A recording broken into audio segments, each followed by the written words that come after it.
ข้อแต่ชาบ่าเอ๊ะมือมาอีแต่ปากกันยอเสียดดูบ่าช่วงเทปนี้ใหญ่ไปแค่กวาดบ้าขันแล้วตาตัวพลาเลยสบายว่าใบดอมเนาะไอเกว่าได้เคคนนี้เกว่าตั้งนมูดออีนี่กว่าพีเคเนาะพีเคก่อนนี้เด้หรอเดี๋ยวมาได้เนาะเนาะพีเคเดี๋ยวจะเลยเมื่อนแต่ที่เราเพียงพีเคเนี่ยมือมาข้อแต่ชาบ่าเอ๊ะมือมาเริ่มมือมาเอาไว้ได้คือจะแล้วเอาไว้ทอดทหารล้อมือมาทอดล้อเปรย์จานนึงเขาบ้าแต่เงินเตะมือมาอีแต่ปากกันยอเสียดดูบ่าเนาะโอ้ยตะโกเลยเนาะลี่หนึ่งมาดิละอีแล้วพี่คิดเราไปโกลีแหละเลเซอร์โกลีเนาะพวกอาจจะให้จอมไม่เคยเนาะจอมไม่เคยอาจจะนนอเมื่อนี่มีตัวเน่บ่าบ้านนานี่มีแต่เจ้ล่ะเวอพีเคเดี๋ยวเวแต่นี่มีมือมาโหลดคนสวยนี่มาโหลดคนสวยนี่เอาเวกับอ้อเลยคีโกเลยอยากอ้อเดือเซอร์โกลีก็อ้อเด็อ้อดิอ้อตีล่ะมีมือมาเหรออ้อตีล่ะอ้อตีล่ะแต่ไม่รู้พูดแบบได้ยินปุ๊บตีล่ะหน่อยเอาไว้สู้เอาไว้ตาดอสภาวะเราหมดเนาะอีเนาะเดี๋ยวตาบาเดี๋ยวอยากเข้ามาแรงละบาเนาะนี่ตาดอสภาวะเราเนาะรู้ไว้ได้ทีโดตาเวกีเนาะนเบ้กีเนาะอย่างนั้นชั่วโมงเนาะนี่เนี่ยว่าท่านเนาะว่าพี่คิดว่าเนี่ยว่าท่านนั่นแล้วยานี่อยากกินน่ะจะอีอ่ะแต่วุ่นเด้อเจ็บอ่ะแล้วยาเนี่ยหูธนาคารเนาะใช่ธนาคารเนี่ยธนาคารกับมูดอ่ะแป้งแคร์อย่างเดียวล่ะแต่อ้อพีเคเนี่ยอยากกว่าแต่อยากสิ้นยาเนี่ยล่ะสิ้นยาแล้วกันจ้าเนี่ยล่ะแล้วสิ้นยาเหรอสิ้นยานี่มันมือหมอเรื่องยานี่ข้อชาก็อีกก็อีมือมากใครมือมากมือแต่ป้าเตอเลยตัวนี้น่ะบ่าเรื่องยานี่อยากจะอีกนี่บ่าไม่หรอใครๆนี้เลยเนาะอ้อพีเคคนแรกเลยนะที่ได้ยินแบบคนเมืองเนาะอู้ภาษาเกลียงได้คนแรกเลยนะเมื่อก่อนนี่เนาะมันเงินอย่างนี้มันจะดังกรอบแกบไปหน่อยม้วนเนาะแล้วก็คนสวยมาให้กินขวดให้กินแล้วนี่รู้สึกทึ่งมากเลยเนาะว่างๆเรามานั่งคุยกับป้าอาชีพเราเสียดิ้นชิ้นเรามั้งเมดาจะอีเดเน่บานะเดี๋ยวมือมาเนี่ยพีเคเนี่ยในจานนั้นจานนอกคือเนี่ยมาเจนั่นคือ60แล้วเนาะ60 บาทละอันนี้คือชีดีเนาะ58มัน60อย่าง58แย่ชีขอคือชีพีเคจันนะเนี่ยดูขนาดแข็งเลยครับพีเคเราดิวิ่งก็ได้จีบินนี่เดี๋ยวนะเนาะวันนี้เราต่อว่าพีเคเนาะพีเคว่าพอแต่ละอีกเลยดูเนี่ยอย่างซื้อยี่ทีฝาพี่พีเคแล้วเนี่ยข้อชาบ้าหาแค่เลยอะไรกว่าของคนแล้วเนี่ยใครอย่าข้อชาเลยวะนะพีเคแล้วแล้วก็นี่นั่นรู้มากเลยล่ะประเดี๋ยวนี้นะเรื่องนี้เนี่ยมันจะอีกแต่เนี่ยเนาะเจ็บเนาะจะเนาะไม่หรออาคาอีนี่กะกะโคนาบ้า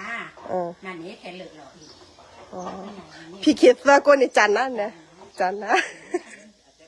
เดี๋ยวแกเนี่ยกะกะเจ้าตัวนี้กะเจ้าโอ้ยเลยพี่กะเจ้านี่อาแกแล้วปากกันย้อนนี่นะก็ซิกได้โอเคตับเลยมั้งแกให้กว่าจุ๊พี่คิดอย่าที่มั้งแม่ที่ทอดทหารเรามึงก็อีที่พีเคโอ้มั้งเอาไว้ได้เจอกูดีพอแล้วพอกูสวัสดีค่ะลุงได้กินพีเคด้วยก่อนเนี่ยของแม่ฮะลุงได้กินด้วยปะลุงไม่กินแม่กินคนเดียวเอามาเอาไว้กันละเดี๋ยวไรเล่ขีไฟเบอร์ที่ไอ้อ้อยได้เอาปุ๋ยอ้อยได้ไข่เนี่ยอีเนาะเอาไว้ได้ไข่เอาพีเคแล้วเนี่ยมาเอาไว้ขี้ไข่เดี๋ยวได้ไข่ฟ้าเอาเกตตัดไข่เหรอเดี๋ยวได้พีเคไข่แล้วเนาะเคไปดูเนี่ยเดี๋ยวซื้อวิลลี่ไปกินเตจ่าเลยแต่ละพีเคเนาะนี่นะเราไปทอดทานล้อมมือจีเนี่ยเล็กก็ได้ปลาจีบ้านราชาดอดูเนี่ยหมดเนาะนี่ที่ใหญ่พีเคโก้เลยนี่ ชิ้นหน่อยแล้วมุมมุมหน่อยฮี อันนี้กินเหมือนเลย คณะ คณะมงคล แล้วเรียน ที่ พี่ ไม่ คิ ได้ ว ทำไว้เป็นเกือบเดือนแล้วนะว่าจะมาซื้อ เอาก็เอาเม็ดแช่น้ำเอาใส่ อ๋อเว้ยเนาะนี่ยังขาดจีชาข้อชายใหญ่กันเลยก็ได้อีอาหารอายาอาหารตอกเลเนี่ยสิเจ้าเนาะอย่าว่าพี่คิดเนาะเลยเสื้อคนนี่จันน่าหรอดอกบัวเนี่ย เม็ดเก่ามา เอาไว้นี่จันน่าหรอเนาะเอาไว้แล้วอย่าเอาตัวละไฟเบอร์มีอ่ะเนาะขาดเอาไฟเบอร์หรอปะเอาผมเนาะเอาอยู่เว้ยเอาไว้เอาได้ไข่บ้าดิอ่ะเอาเขาปวดเราไปเอาปุยกี่รอบเคลเลอร์เดี๋ยวไว้ด้านที่ไหนเราจะไปใส่อินนอนอย่างน่ะบูฉันนี่ ทำหมูมา อินนอนมือมาเดี๋ยวไว้ได้ ให้น้องมา อ๋อเจ๊ อ้อมเลย อีหมออะไรเดี๋ยวได้ไข่ อ๋อมาเบอร์รี่หน่อย มัมเบอรี่มันยังไม่สุก อะไร ชิดดิ ย้อนพี่กี่พอยเหรอเดี๋ยว ไปเด็ดมันก่อนถ้ามาบอกเจ้าของ เอาไปด้วย โอ้ อันนี้มันแก่แล้วนะมัน อันนี้ป้าปูกินข้าวเหนียวหมดเลยเนาะพาคุณเลยนะ หนูคือมีบ้านฝาเขาคนเนี่ยอีแฮกว่าละมือง่ายหน่อย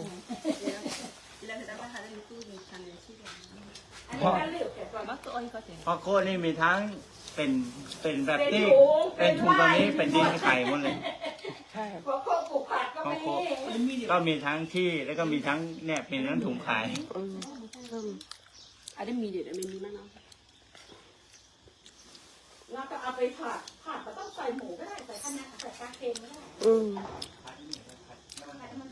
เอาวิ่งยังหรออ่ะทุยาแหละนี่มีสุภาดีที่ว่าชาวเหรอ ชาวบ้านอยู่ในที่ชาว ฮะ ปานนกเพื่อนตั้งบ้านเนี่ยปานนกเพื่อนตั้งบ้าน แต่น้องหีเหรอ ตั้งบ้านเนี่ย อ่ะชื่ออ่ะ ตั้งมีน้อง เอาไปใส่ถังย่างใส่อย่างว่า ตั้งมีน้องตั้งเฉย ข้าวแกงก็มีนะ เอาไม่ได้อาชีพเหรอ ต้มจืดไปเด็ดเองนะเพราะว่า อืม ไม่ทัน นะหนูชอบกินผักแคดอผักแคดอ อยากกินก็เก็บ ไปดูแน่เลยซื้อ ร้อนเก็บให้ไม่ไหวเก็บเลยเพราะว่านึ่งเก็บมันไม่ไหวทอด ผักแคดอผักแคดอเนาะคือได้ให้ผักแคดอ เอาแม่หมดเลยที่ขึ้นจานให้กับแม่ลูกเก็บเอาเลยดึงเอาเดี๋ยวมันจะป่งขึ้นมาแหม แฮมนี่คืออะไรอ่ะ มาแหมนี่ก็คือกระเทาะดีนะคะ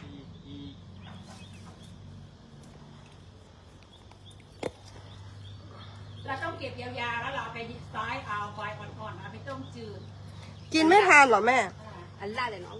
กินไม่ทานเหรอคะ กินไม่ทันเพราะว่า ต้มจืดปลาที่ ข ร้อน นาดเผื่อถึงว่าถึงอะไรอย่างนี้นะผักมันเยอะไงผักกาดก็มีผักข้าวก็มี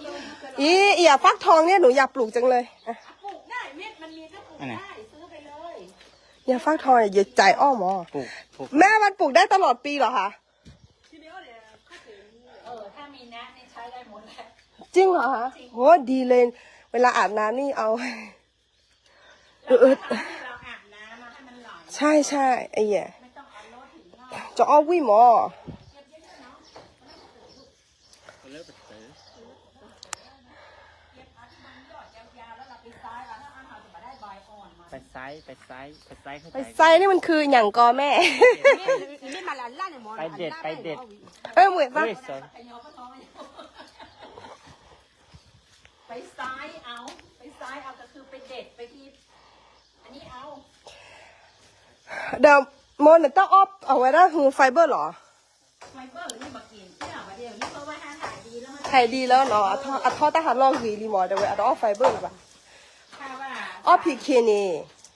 กิน PK เสร็จแล้วเนี่ยเราไม่จำเป็นต้องกินไฟเบอร์เพราะว่าไฟเบอร์เรา มันถ่ายดีแล้วเราก็ไม่ต้องกินไฟเบอร์ เราใช้เฉพาะตอนที่เราควรใช้เนาะดีจ้าเนี่ยเกล มา ได้ เปลืองนี้ que te piano tu no wera a te piano le de to pk achi ni mo no tu pa la no oh ye li to blo ne ke wera a wen her per the club la ba de wera no her per the club ข้าว la ข้าวนะ ba หูจักอะ a we te we a pu ya we to kan fiber bo no a fiber ni ma to le ba ne pa tu we lin sia no lo we o pk lo เนาะ ตำน้ำพริกปลาร้าลาเซพอเหรอ ย่างละสิพอเนาะเอาวิมันเนาะ ยังไม่หมดแล้วเหลือนิดหน่อย อ๋อย่างละสิพอแต่อย่างตินเต็มอย่างที่โมวิยาแหละ เอาไว้เดี๋ยวกันเถอะ เอาอีกด้วยอีก เอ ด้วย อมาคลอเนี่ยเนี่ยใส่มุกจิกกับหมูเห็นนะอันเนื้อมูเนาะ เนื้อหมูเป็นคนชอบกินแบบเนี้ย ไม่ชอบกินเนื้อกินผัก อย่างนี้นี่ชอบกินผักกินปลาร้ากินปลาเค็มชอบกิน ถ้าเดี๋ยวต่อ เนี่ยลูกถุง โอ้ยอัดตู้ไว้ได้หมอเนาะอันนี้หมอไปดูก่อนนะคือพอย้อนแล้วมีภาษาที่ต่อไปเที่ยวจ้าแหละอ้อตาดอกหมอตาดอมนึงตาเดิมหมออันนี้หมอเนาะเฮ้หมออันนี้ตู้อ้อกระเพราว่าตู้แล้วกลอยเอ็นแต่ดิเอ็นหรอเนาะตู้ว่าแต่เอ็นตั้งเดี๋ยวเรามูกินมาเราเนาะว่าซิกินมาดีว่าแต่แล้วยังเนี่ยมาเนี่ย เม็ดอันนั้นก็มีนะ ชิมิโอนี่ตู้รำมือ เม็ดดอกไม้อะ เนาะ เม็ดนั่นน่ะ โอเคว่าเดี๋ยวเอาช่วยโอเคเนาะไปดูก่อน บ้านเม็ ก่ ด อนเนาะ นั่นแหละเม็ดทานตะวันนั่นแหละ